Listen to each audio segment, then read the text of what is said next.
काल शुक्रवारी अहमदनगर शहरातील कापड बाजार या ठिकाणी 2 व्यापाऱ्यांवर प्राणघातक हल्ला झाला। यात व्यापारी जखमी झाले आहेत।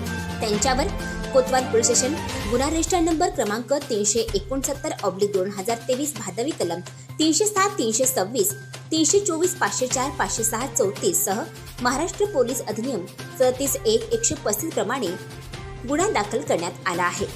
यामध्ये आरोपी अमर हमीद शेख, रिजवान अमित सय्यद राहणार 5 लिंब गल्ली, कापड बाजार, अहमदनगर याला अटक करण्यात आली आहे।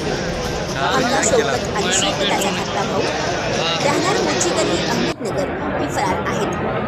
काल दिनांक 14 एप्रिल 2023 रोजी MG रोड, शहाजी चौक, कापड बाजार येथे हा हल्ला करण्यात आला। हमजा शौकत अली शेख यांनी त्याच्या बांगडीच्या दुकानाजवळ स्वतंत्र बॅरिकेडिंग केले होते व तक्रारदार यांना दुकानात जाण्या येण्याकरिता अडथळा येत असल्याने त्याला सदरचे बॅरिकेडिंग काढून घेण्यास सांगितले असता त्याचा राग आल्याने आरोपी त्याचा धाकटा भाऊ फिर्यादी यांनी त्यांना शिवीगाळ केली। यावेळी फिर्यादी दीपक रमेश नवलानी यांच्यासोबत भांडण करायला सुरुवात केली।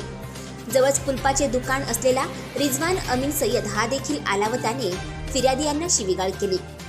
5:15 मिनिटाच्या सुमारास सिद्धी किडस या दुकानासमोर फिर्यादी व त्याचे मित्र प्रणील भोगावत हे गप्पा मारत उभे असताना रिजवान अमीन सय्यद यांचा जावई अमार हमीद सय्यद हा त्यांच्याकडे जाऊन शिवीगाळ करून फिर्यादीला जीवे मारण्याच्या उद्देशाने त्याच्याकडे असलेल्या धारदार शस्त्राने फिर्यादीच्या छातीवर आणि पोटावर 4 ठिकाणी वार करून गंभीर दुखापत केली आहे।